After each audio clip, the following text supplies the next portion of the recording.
Hmm. Good morning, everyone. I'm Juliana Petrou, and welcome back to Gatsby Seminars. Today, we're going to be analyzing Chapter 8 of, you guessed it, The Great Gatsby. So, without further ado, sit back, relax, and enjoy. So obviously we have already established that the novel takes place during the 1920s, 1922 to be exact, which is 4 years after World War I. This was during the time when America was dealing with the conflicts of its society, also along with prohibition and organized crimes and materialism, along with the pursuit of happiness and with the dream of success. Now that I've just basically told you information you already knew, if I were to name this chapter, I would call it The Fallen Leaves. We'll get into why later, but as of now, let's move on to the chapter summary and the key events. The chapter begins with Nick visiting Gatsby for breakfast the next morning after the incident with Myrtle. Gatsby tells Nick that Daisy never came outside the previous night, but then rejects Nick's advice to leave Daisy and leave the island. He then tells Nick about the early days of his past with Daisy back in Louisville. He recalls how he loved her so much because of this idealistic version that he came up with her, including her wealth and, her enormous house, and even the fact that other men longed after her as well. To be with her, he thought that he would have to put on the act that he was of the same class as her.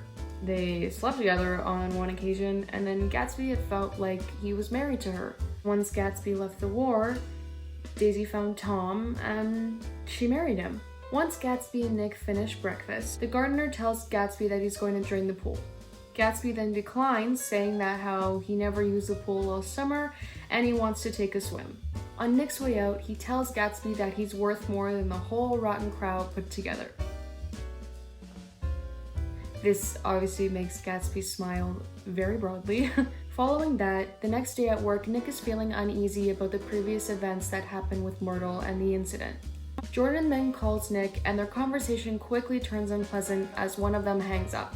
But Nick doesn't really pay any attention to it, he doesn't really care. Wilson went on and on to Michaelis about how he thought that Myrtle had this lover and how he knew his suspicion was true, about how the man driving the car that hit her must have been her lover. Now Wilson, sure that Gatsby had killed his wife, drives his way over to Gatsby's mansion, finds Gatsby in his pool, shoots him, and then proceeds to shoot himself. Nick then finds Gatsby's dead body in the pool while the gardener finds Wilson's body in the grass. So now that we've established the summary of the chapter, let's get the elephant out of the room. Gatsby's dead. His dream was dead. He's in a pool. Dead. Wilson's also dead. Anyways, now let's move on to characters. We obviously already knew that Nick's character of being this innocent, pure, reserved man that we all knew at the beginning of the chapter has changed, and that facade slowly fades away. With that, he places many of his emotions upon Gatsby. Nick's admiration for Gatsby leaves him to telling him, "You're worth the whole damn bunch put together." This quote kind of shows the degradation of Nick's character, from placing his entire idea of not judging others to putting his entire lot onto one. His kind of loss of innocence as a way is still evident, but his humility is still there. I think with this statement, it kind of demonstrates Nick as a human being. Obviously he's a human being, but I'll explain it more in depth. Obviously throughout the novel, Nick was very understanding, and Gatsby confided in him about telling him his pain about Daisy. Separate from Gatsby's wealth and luxury that he has as a facade, Nick saw him as an honorable man and one of his friends. Nick has demonstrated that kind of growth from the beginning of the novel until now, in the sense of him maturing. Now let's move on to J. Gatsby. He's still unwilling to give up his dream, and he is sure that Daisy will call him soon, and he even tells Nick that. In reality, even after Gatsby was needlessly shot by Wilson, Daisy never calls. Daisy is kind of casually and selfishly entered her way into his heart and washed her hands over this whole matter. Gatsby, obviously extremely melancholy about the whole situation with Daisy, has made her the center of attention in his point of morals and values. and made the green light on her dock a symbol of destiny with her. He hasn't fully come to terms that Daisy's going to leave Tom, not going to leave Tom. He knows it, but he just doesn't want to accept it. It's strictly a dream at this point, and he knows it, and that's what makes this character so hopeless and melancholy throughout the entire chapter. Moving on to Daisy Buchanan. Daisy still continues to be this careless young woman that she is. Careless in the sense that she literally killed someone and said absolutely nothing about it and has moved on with her life. Nick characterizes them saying, "They're careless people, Tom and Daisy. They smashed up things and creatures and then retreated back into their money and their vast carelessness of whatever it was that kept them together, and let other people clean up the mess they had made." So nothing really changed with Daisy in this chapter. She's just still how she pretty much always was before, just that kind of careless young woman. And only now she just has no intention of leaving Tom, and there's no hope for Gatsby. And it really just characterizes her and Tom as these careless people who only really care about wealth and luxury. Now moving on to George Wilson. Chapter 8 really provides the analysis of his character, as this is the first time we're really hearing him talk about the incident with Myrtle and really just getting to know him at all. Obviously, he is incredibly distressed and distraught about the events that occurred with his wife, but nothing can really justify him taking the life of Gatsby. Wilson makes many statements throughout this chapter that kind of contributes to the understanding of his character. Among them, he says, "God knows what you've been doing, everything you've done. You may fool me, but you can't fool God." From his conversation with Michaelis, one can infer that he's a religious man. We can also infer that he's a vengeful man, as based upon his actions of shooting and killing Gatsby. He kind of ends up losing his sanity at the same time because of his wife's death. Now let's take a look at the mood and atmosphere of the chapter. One of the very present moods that take over the chapter is hopelessness. Let's take a look at some quotes that correspond with that. On page 148, Nick narrates, "He was clutching at some last hope and I couldn't bear to set him free." I think this quote shows how lovesick and anguished and hopeless Gatsby is about Daisy. When Nick suggests to him that he should forget about Daisy and leave the island, he just can't fathom the idea of doing that and abandoning Daisy and leaving his dream behind. In addition to that, Nick then says, "He stretched out his hands desperately as if to snatch only a wisp of air, to save a fragment of the spot that she had made lovely for him." And that's on page 153. It really just further explains his hopelessness of his dream. This kind of parallels back to the first chapter of when we first saw Gatsby, when he was so full of hope, looking longingly at this green light, which we now know the green light represents the symbol of Gatsby's dream of his destiny with Daisy. Only now in this instance, Gatsby is filled with sorrow and hopelessness that he has to come to terms with the fact that his dream is dead, pretty much. His dream is destroyed and he catches nothing but air reaching out for it. Another mood of this chapter would be melancholic. On page 53, Gatsby says, "I don't think she ever loved him." Gatsby turned around from a window and looked challengingly. This is a very good example of melancholy because even after all of the events that have led up to Gatsby's dream being destroyed, after the confrontation, Gatsby's still in disbelief. But, deep down he really knows that Daisy isn't going to leave Tom for him. And that's what sets the mood. Obviously, we've known that Daisy has no plans of leaving Tom, but obviously Gatsby doesn't want to think that. I think the entire mood and tone of the idea of melancholic is evident throughout the entire chapter, really. Obviously, after the confrontation, us as readers all knew that Daisy was never planning on leaving Tom for Gatsby. It would just be sad anytime Gatsby would talk about Daisy because he's still hoping and longing for this dream, even though he really knows that there's nothing to it and he's not going to get anything out of it. He's still kind of hopeful in a way, but he's still so hopeless at the same time. In terms of atmosphere, the weather has a very significant impact. Earlier during the summer times of the novel, Gatsby was ecstatic about, finally seeing Daisy after him being a little nervous at first, but that's okay. He felt warm and that bit of excitement and, kind of that hotness that resides with summer was kind of like within him. He had the idea of, oh my God, this is my dream girl's in front of me. I could finally get her.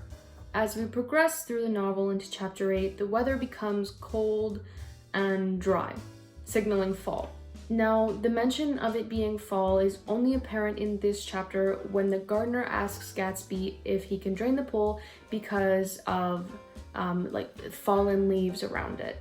Gatsby then declines and says that he wants to take another swim in the pool because he hasn't all summer. Obviously, Gatsby not knowing that this is where he's gonna end up dying. The fallen leaves and the coolness and the dryness of autumn and fall time kind of sets the atmosphere for the entire chapter. Now that we've taken a look at mood and atmosphere, let's move on to links to other chapters. So going back to the beginning of chapter 4, when we really find out that Gatsby is in love with Daisy after, he tells Jordan this thing and Nick doesn't even know what it is, but then Jordan tells Nick that he wants to arrange this thing with Daisy. That's when we first learn about the representation of the green light as far as Gatsby's destiny with Daisy that he's kind of conjured up, and also in ties with his idea of the American dream.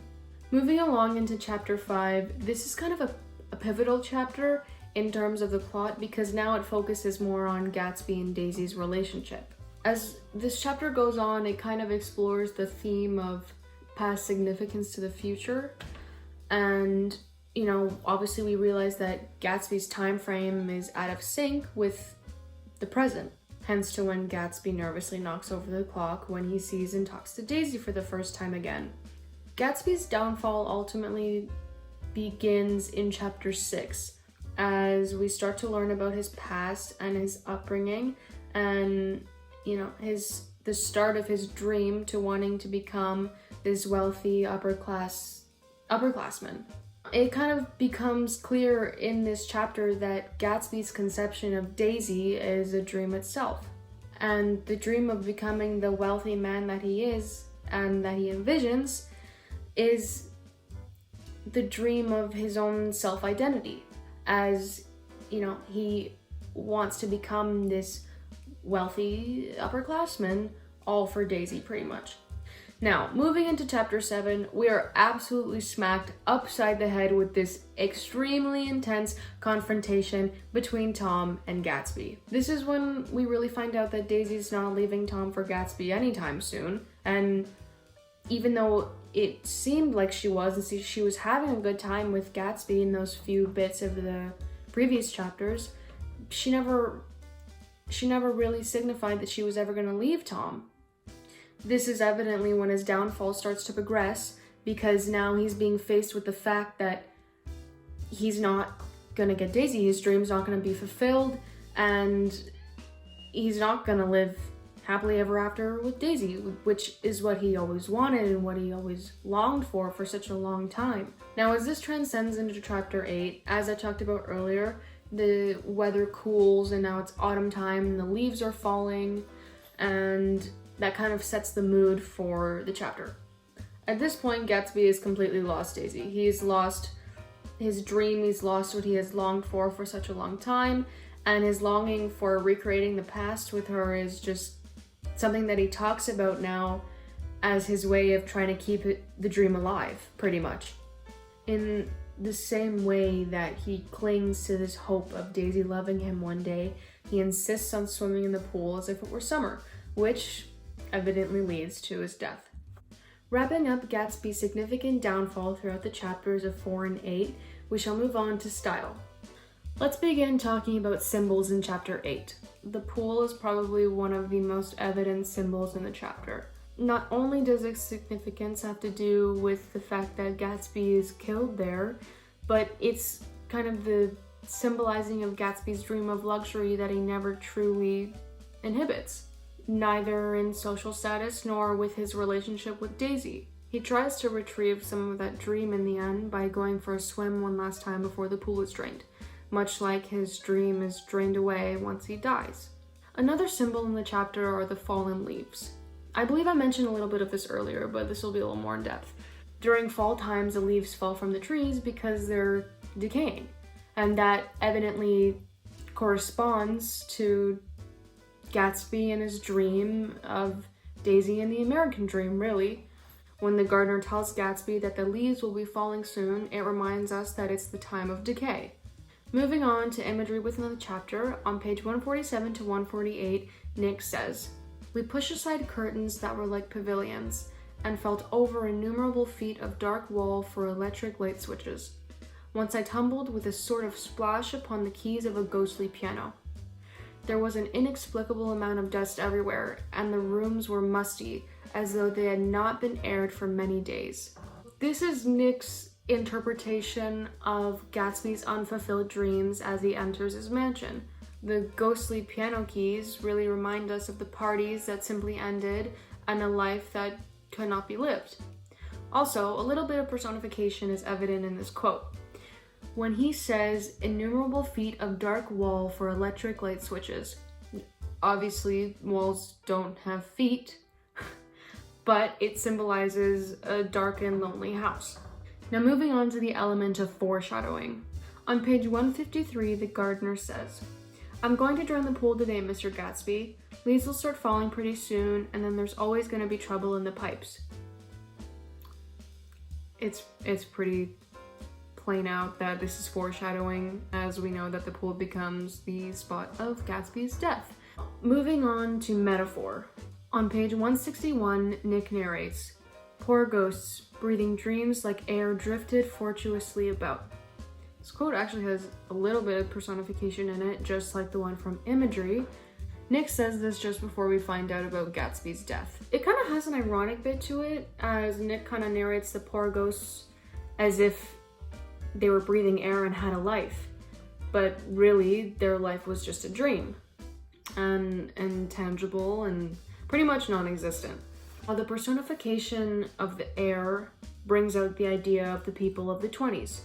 Nick says the air drifted fortuitously, much like how the people of the 20s, didn't really take charge of their own lives, and they just indulged in the moment and didn't care about morals or values or really any of that. Moving on from style and figures of speech, let's start talking about themes. A fairly evident theme in this chapter is the theme of violence.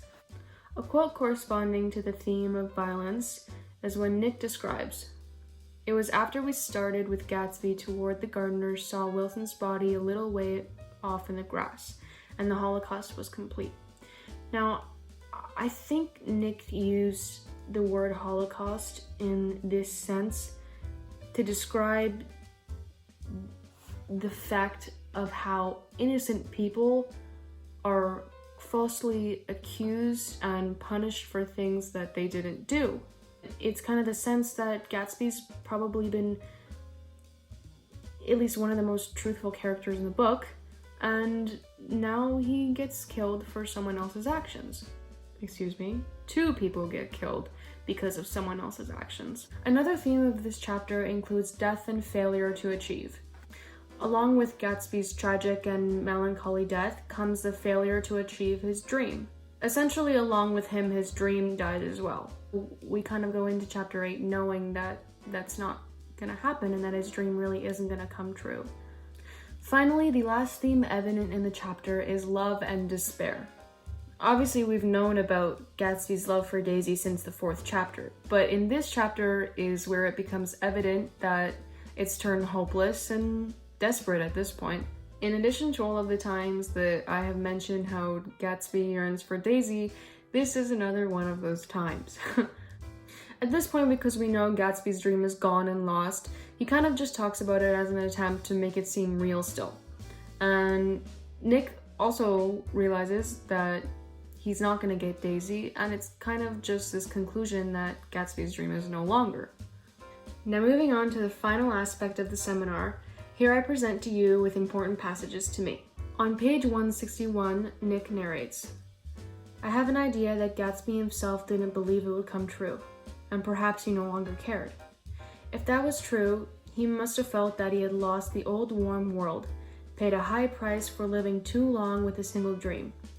He must have looked upon an unfamiliar sky through frightening leaves and shivering as he found what a grotesque thing a rose is, and how raw the sunlight was upon the scarcely colored grass."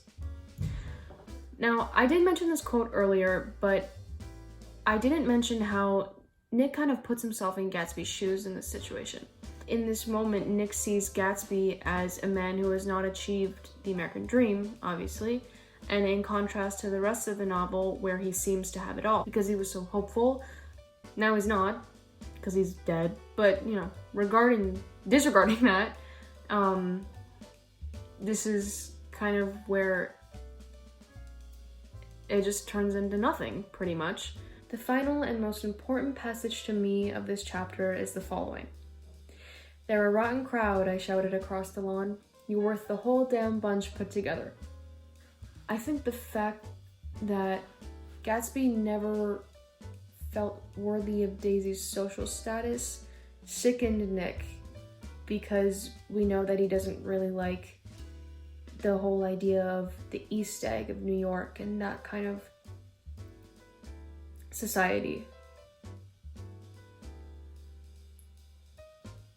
Another part that also transcends into another reason why I love this quote, and it's because Nick hates everything. He doesn't like anything about the East Egg. He scorns that bit of New York. It's that East Egg society of that wealth and luxury and just having that riches and just not having any morals or strength or loyalty. Nick talks about a different kind of worthy. He's not talking about that worthiness of having that luxury, of having that riches. He's talking about how much he's worth without all of that money and that superficial behavior of the people of the East Egg. Welcome to the luxurious end of this wonderful seminar. I hope you enjoyed learning about Chapter 8, and I hope you didn't want to rip your ears out for the amount of times I have said Gatsby as much as I have wanted to.